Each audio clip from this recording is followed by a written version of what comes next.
it's still an adverse opinion. What are you doing? What's the conversation on capacity? Chair, thank you. Thank you. Chair, this is why I am the governor of Nairobi now. From 2013 to 2018, 13-14 financial year, 14-15, 15-16, 16-17, 17-18, and 18-19, Nairobi County got disclaimer, opinion. Yeah? That, you know, it was just terrible, completely.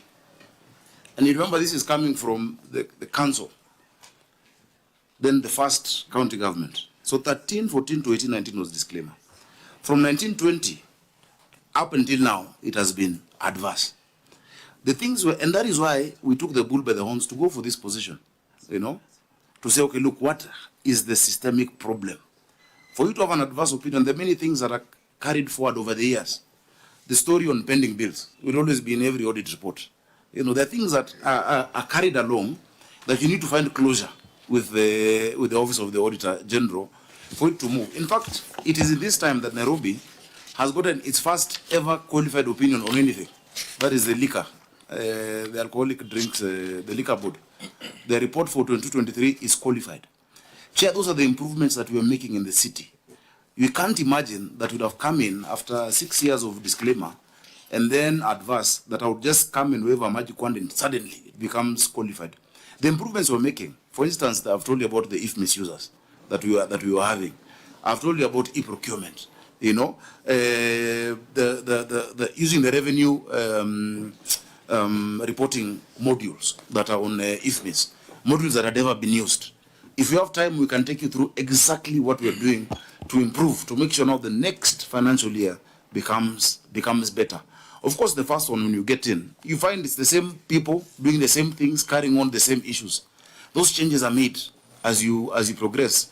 The chief officer, for instance, became chief officer in February of 2002-2003 financial year. You know, there was a chief officer before that. There was an entire structure before that. We've been doing trainings. We're talking to these professionals.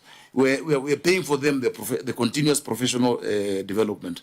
So I think in a matter of time, you know, because it is one thing to really want it to change immediately, but the practicality of it, the magnitude of issues that we deal with in the county, you know, and I would even allow my chief officer to speak about some of the improvements we're making. It takes more than 19 months, Chair. And I'm sure even the next audit will start looking better. If we already moved qualified, by the time we're done, we will have an unqualified report, Chair, possibly even in the next 2 financial years. I'm the one who proposed, Chair, as something that also the Auditor General took up, yeah, the reporting matrix on implementation of audit requirements. And they took it up and said, look, this is a template that they want to actually have counties developing. Because the reason for audit is to improve systems. The reason for audit is to see where there are loopholes that could be used by those with, you know, bad intentions, and how you close those audits, whether it's a system audit, the financial audit. And that is why I said that matrix for implementation of audit proposals needs to be filled in internally by ourselves. Before I came in, Chair, even the internal audit committee was not there. I was able to constitute it. I was able to resource the office of internal audit. They were not being listened to. In fact, many of them, when they came to my office, they said it is their first time to enter that office. These are people who've been there from the time they were mayors. They've been there. They've never seen the office of a mayor or a governor. But the people I'm working with every single day. So it's a process. I can see the progress.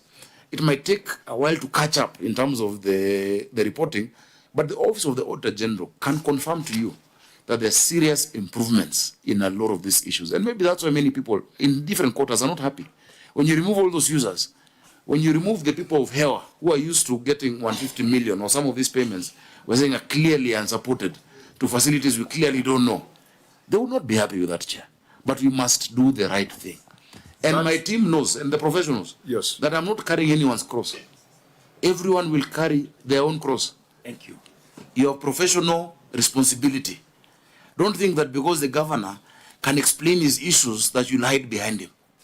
The other day I was, I think, at Osoti's committee when we were looking at this report on alcoholic drinks licensing. And I said, look, even if it means calling whoever was there then, who was protecting someone at that time, they must answer to it. And I've told them you should never be told to do the wrong thing by anyone, even invoking the name of the governor. So that progress, you know, if we were to get a session to look at implementation of audit proposals, how do you close an issue? An issue is unresolved. You've said yes, it's unresolved. I've agreed it's unresolved. How do we close that issue? How do we, you know, bring closure to it so that we improve that system? You know, that is what then benefits. Let me stop you there, and helps our county chair. With this committee, we are naturally cynical because you have seen a lot of theft, and so sometimes, unless it is proven that it is not deliberate, we take a view that people are out to fleece the county governments, and professionals must take that responsibility. Now, I think looking at the time, we had said that issues to do with legal pending bills, issues to do with the 11 billion to NMS, we will have to call for a separate sitting. There could be a few issues here where we'll take the written responses, but there are some 2 projects here. I think let's go to the project on the project. Excuse me, Chair. 12 point. I believe under the standing orders we are past 5 o'clock. The House rises at 6:30. Okay. So okay. we are still within time. Thank you. So let's go to delay in installation and commissioning of machines. Vice Chair, yeah, let's look at these 2 projects, the printing press and the weights and measures equipment at Marikiti. Printing press, Auditor General, what was your observation? I think this needs to be read out.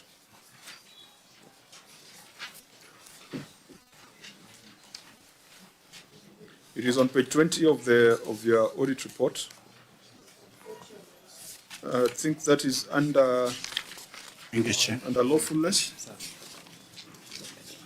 Under the report on lawfulness.